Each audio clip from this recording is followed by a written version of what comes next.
Hi, everyone. Welcome.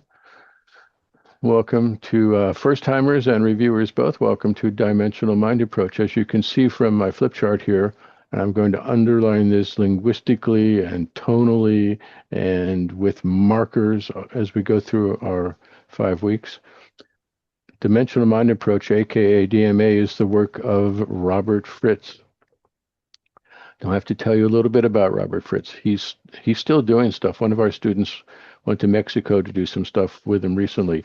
I met Robert Fritz and I took this class approximately 49 years ago. It was in the middle 1970s. Actually, I think it was 1977, so that would make it 49 years ago. And Robert and I were playing in the same sandbox. He was 4.5, and I was about 4. And Robert Fritz is the person from whom I heard the word rapport be used in a sentence when it was just about any kind of sentence. We'll talk more about rapport among various dimensions of mind because that's what this course is for. This is what it does. I'll just skip you ahead a little bit.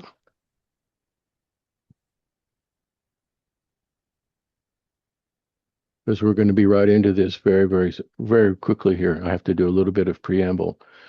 Dimensional mind approach. The word dimensional is in the name dimensional mind approach because it works with 3 dimensions of mind. As you can see, there's superconscious and self-conscious and subconscious.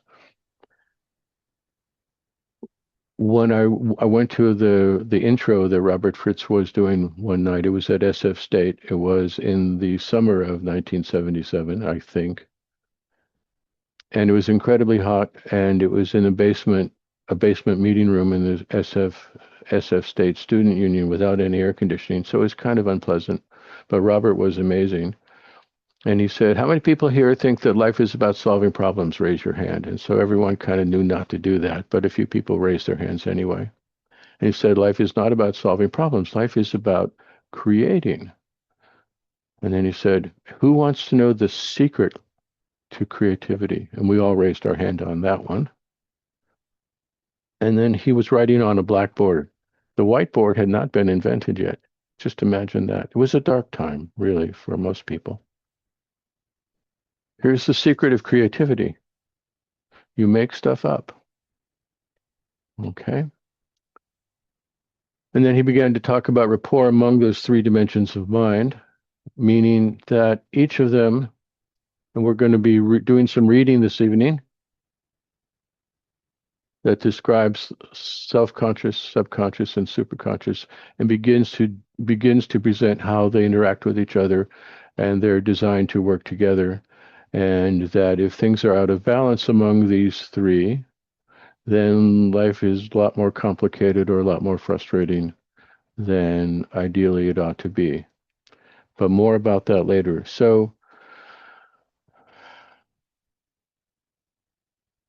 given that I first took this class damn near 50 years ago, now the USA is 250 years old, so 50 years is what percentage of 250? Somebody do the math for me. Let me see. 1/5 of 250? 20. 20%. Yeah. I'm more of an analog guy myself, so I went for 1/5.